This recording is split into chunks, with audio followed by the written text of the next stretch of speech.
In 2017, Nintendo returned to the land of Hyrule with a new vision for the eternal battle between good and evil. A vision of a future land where the heroic past has been long forgotten, and the strength of old that saved the world time and time again has faded away. But the courage to do what's right remains eternal. In The Legend of Zelda: Breath of the Wild, that courage outlasts kingdoms, memories, and tragedies, and brings hope that new life can begin again.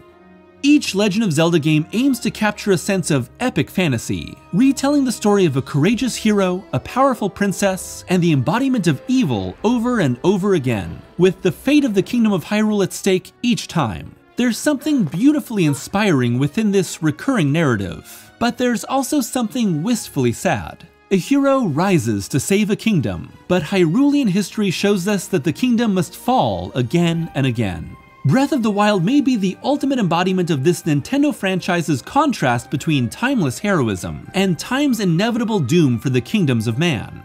Here, we'll examine the rising and falling cycle of the Zelda timeline, the decay and reclamation of Breath of the Wild's game design, and the mythic heroism of Link and Zelda that embodies an old strength given one last chance to save the world. These thematic and gameplay elements make The Legend of Zelda into a series about the endless push and pull between light and dark that propels the world forward past destruction with an eternal hope that good will triumph in the end.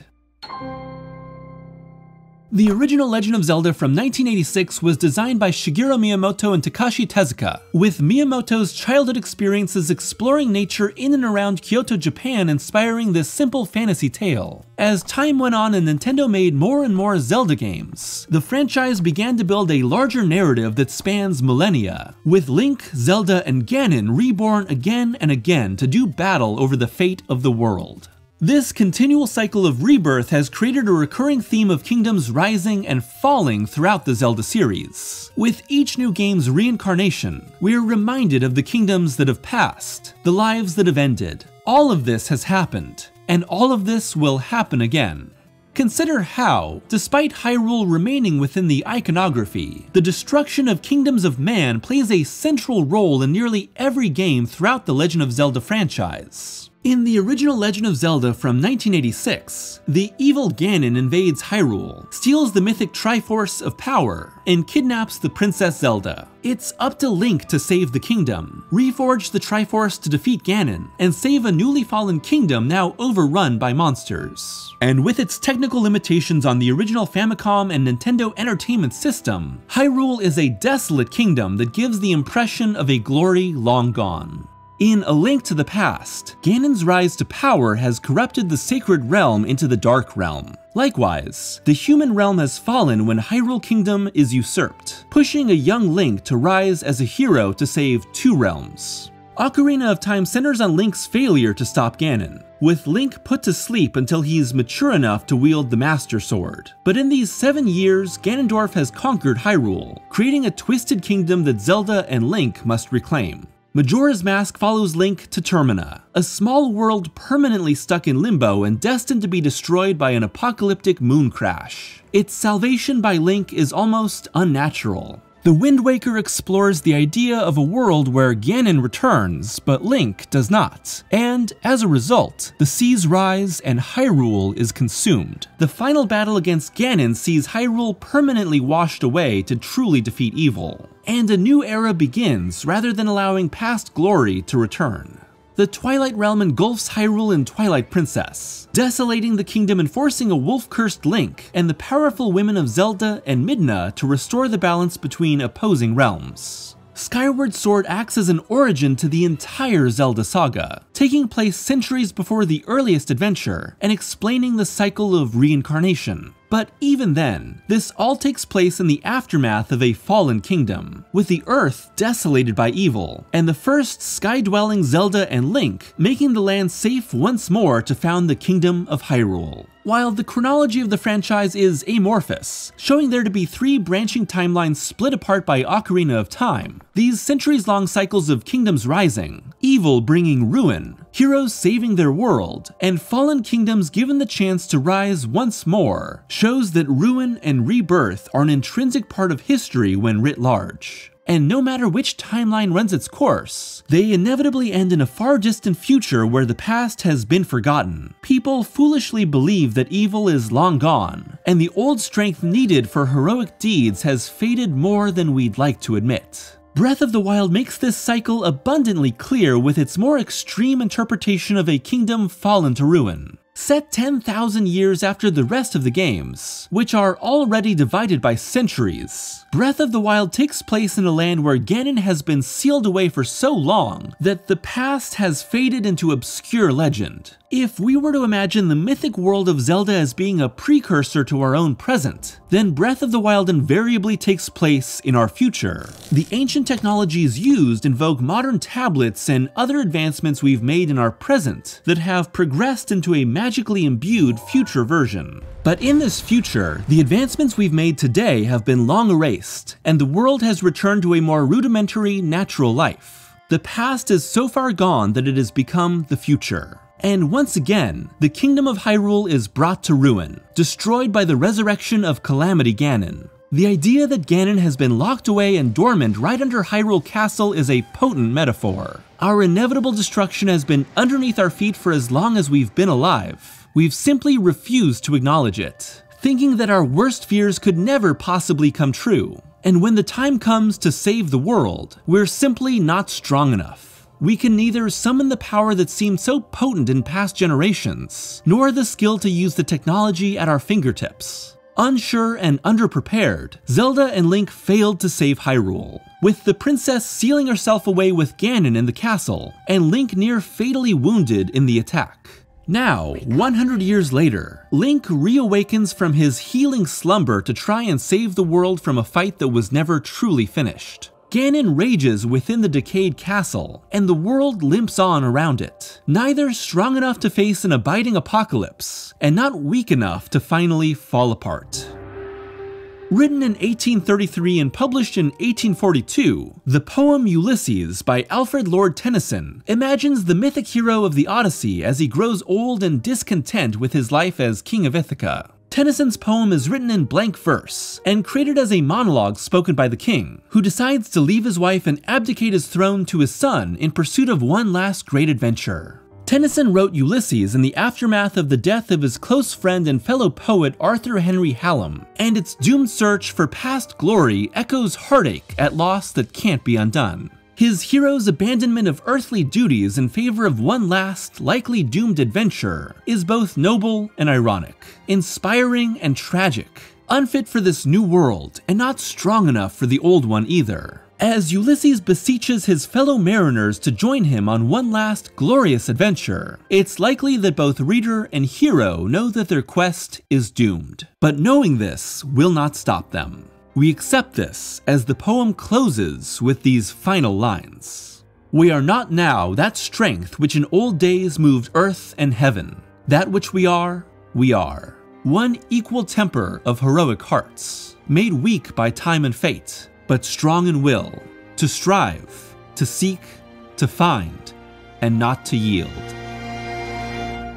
Every element of Breath of the Wild is centered on recapturing a fading glory, an old heroism that seems almost forgotten in the world. Link is quite literally a link to that old strength. Like all Zelda games, Link regains heart containers, finds legendary weapons, and conquers dungeons to become strong enough to defeat Ganon. But because all of this takes place in the context of having failed 100 years prior, these power-ups feel like reclamation. The major dungeons are the 4 divine beasts, ancient giant mechanical creatures who were once used to defeat Ganon, and who are now corrupted by his malice into weapons of chaos. The shrines that provide Link with power were meant to be unlocked a century before, but could not be understood by the two heroes. And the Master Sword was broken, and has spent decades regaining its power under the careful watch of the Great Deku Tree, finally regrown after dying thousands of years before in Ocarina of Time. Link's journey is an exploration of decayed beauty and the open-world design created by series producer Eiji Aonuma, director Hidemaru Fujibayashi, technical director Takuhiro Dota, and art director Satoru Takuzawa was deliberately made to break from series conventions. Players can choose to go anywhere they wish, conquer challenges in the order they want, and can even directly go to confront Ganon almost immediately. But what all this open-world exploration exposes is that the Hyrule of old is gone. Monsters roam freely, but there's no kingdom that has sprung up in its place. Simply the wreckage and decay that hints at glory long gone. It's equal parts beautiful and sad.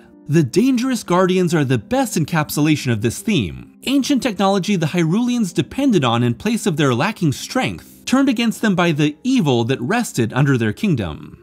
The idea of a decayed, half-remembered past even extends to Breath of the Wild's beautiful score by Manaka Kataoka, Yasuaki Iwata, and Hajime Wakai. It's largely a game underscored by ambient sounds, letting players take in the breeze, the water, the trees. And when the music does kick in, it's to emphasize bigger, more emotional moments. But Breath of the Wild's score is largely lacking in the classic Zelda themes that have played throughout the series. When those themes do finally kick in, they're often played in fragments, like they too have been forgotten with the passage of time, just like the legendary heroes of old. Sometimes they're deteriorated, like how Zelda's Lullaby from Ocarina of Time becomes a dirge-like piece of the Ganon-blighted Hyrule Castle theme. But as the strength of the legendary past grows, these classic themes are reconstructed. It's only when a character like the minstrel Cass, whose duty is to recall the old legends through song, meets Link, that the classic Zelda theme is heard again.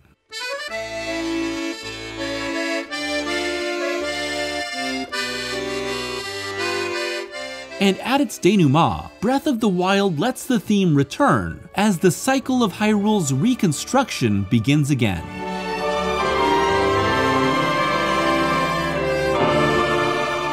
Both Link and Zelda are on quests separated by a century to regain the power they've had in previous games. Recovered memories show Zelda struggling to unlock her inner power until the final moments, locking herself away with Ganon to keep his darkness from engulfing the world. As you travel throughout the fallen kingdom of Hyrule in the present, Link retrieves memory fragments, conquers shrines built millennia ago to prove the worth of a great hero, and avenges his fallen fellow champions. Each of these encounters evoke a sense of both rising power and fading strength.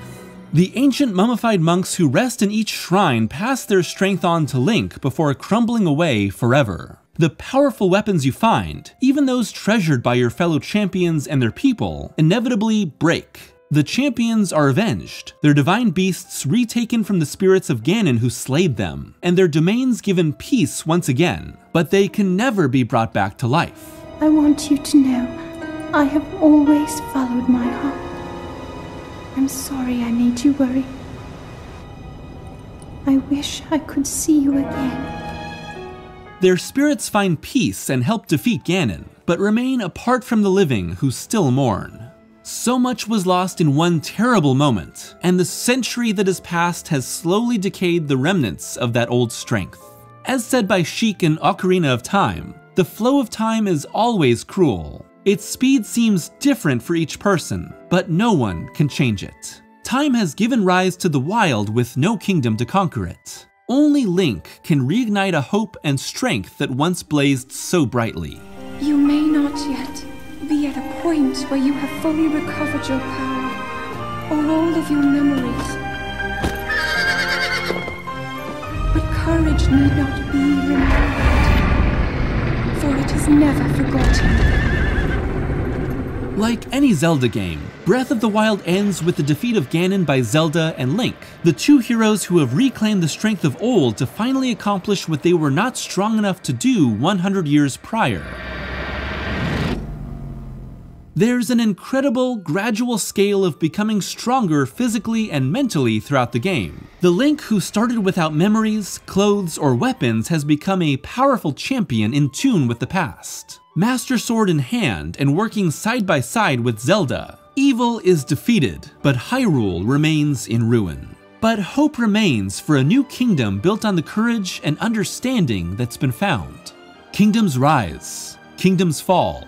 It's the purpose of time to wear away at the castles we've built, the empires we've made and thought would last forever. The strongest of stones are worn away with the endless storm. The wild eats away at the edges of our domains, reclaiming the land that has always belonged to it. The destiny of a world built by man is to fall, and the destiny of man is to find the courage to move forward and build again. These cycles will repeat. Triumph, glory, terror, destruction, hope, rebirth. Hold fast to the strength within you, the power to do good in the face of immense evil, to begin the cycle anew, to strive, to seek, to find, and not to yield.